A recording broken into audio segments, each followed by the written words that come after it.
Meu nome é Ana Maria Percebon, eu sou professora do Departamento de Química da PUC-Rio, onde eu sou coordenadora do Laboratório de Macromoléculas e Nanopartículas.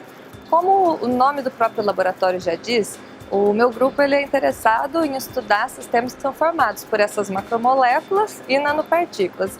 As macromoléculas são moléculas de um tamanho muito maior do que o normal. Apesar de ainda ser uma escala muito pequena, elas têm um tamanho muito maior. E um exemplo são os polímeros, o DNA, proteínas. E enquanto as nanopartículas são partículas que são muito pequenininhas. Então, pode ser partículas de ouro, de diferentes metais, mas a escala nanométrica significa que ela é 1 bilhão de vezes menor do que 1 metro. Então, quando nós temos essas misturas dos sistemas de macromoléculas e de nanopartículas, a gente fala que a gente está na escala coloidal. E aí, então, nosso estudo é de fisicoquímica de colóides.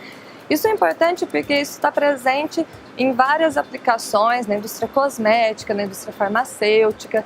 E hoje, aqui no síncrotron, nós estamos aqui na linha de Sachs, porque nós estamos estudando um sistema que é formado por macromoléculas e nanopartículas para uma aplicação que é muito interessante para a área de cosméticos e também para a área farmacêutica.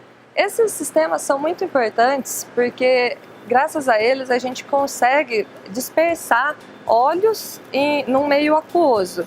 Um grande desafio da indústria de cosmética e farmacêutica, muitas vezes, é fazer essa mistura de óleo em água. Todo mundo sabe, que óleo e água não se misturam, mas a grande parte dos princípios ativos são oleosos. Inclusive, o princípio ativo que nós estamos estudando aqui hoje, um deles, é um filtro solar. E o filtro solar ele é uma substância oleosa, mas nós precisamos muitas vezes colocar ele num meio aquoso. No caso do nosso projeto, nós estamos tentando colocar ele no meio aquoso porque nós queremos melhorar e desenvolver uma formulação de filtro solar para cabelos. E ninguém gosta de ter que passar uma coisa gordurosa, um óleo, por exemplo, no cabelo. Então, com o nosso sistema, nós colocamos o filtro solar dentro das nossas nanopartículas para poder depois aplicar nessa formulação que pode ser aplicada no cabelo. Essas nanopartículas que a gente estuda, elas têm um núcleo, uma parte interior que ela é toda organizada, a gente chama ela de cristal líquido.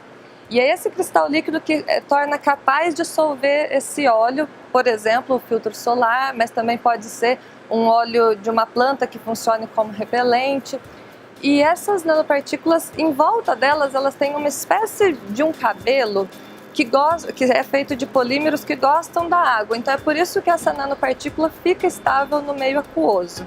Além disso, quando a gente aplica esse produto no cabelo, esses polímeros ajudam a ancorar a partícula no cabelo, então torna o produto melhor para ser à prova d'água.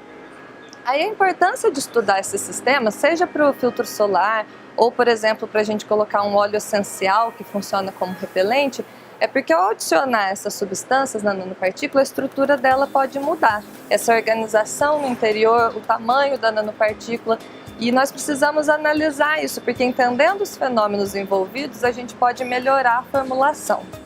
Então, nós viemos aqui no Laboratório Síncrotron para usar a linha de Sachs, porque essa é uma técnica que permite, que dá para a gente essas informações a respeito do tamanho da nanopartícula. Isso é muito importante até, por exemplo, para a segurança do uso do produto. De acordo com o tamanho da nanopartícula, ele pode ser, você pode ter um contato com a pele ou não, porque dependendo da formulação que você quer que a nanopartícula seja absorvida ou não, então você precisa saber o tamanho dela.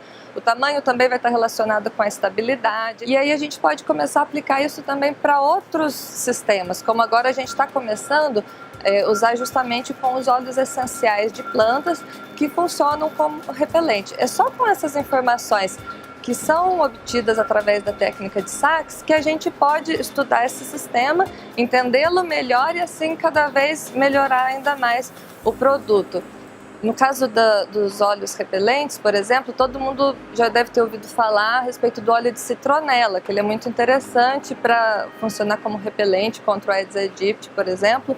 Mas você passar o óleo de citronela na pele não dá uma textura agradável. E além disso, ele, apesar dele ser reconhecidamente eficiente, ele não tem uma duração muito prolongada. O tempo de ação dele é muito curto, o que pode ser um problema, você tem que ficar reaplicando todo momento. Ao colocar dentro das nossas nanopartículas, nós vimos que há uma mudança dessa organização do sistema, mas que torna a liberação desse óleo mais lenta. Então, se ele é liberado mais lentamente, o produto tem uma ação mais prolongada. Então, é uma das melhorias que nós podemos verificar com os dados de saques. Existem aparelhos, né, de saques de bancada, porém, eles, como não usam a radiação síncrotron, eles têm um sinal muito mais baixo. E como nós temos que analisar essas partículas que são tão pequenas e são sistemas tão diluídos, muitas vezes nós não temos um sinal que a gente possa depois interpretar e chegar a um resultado final. Então, para a gente é muito importante poder usar a linha de saques aqui do laboratório síncrotron. O laboratório síncrotron, ao meu ver, também tem uma grande importância, porque eu, por exemplo, tenho utilizado aqui para diferentes linhas de pesquisa desde 2007.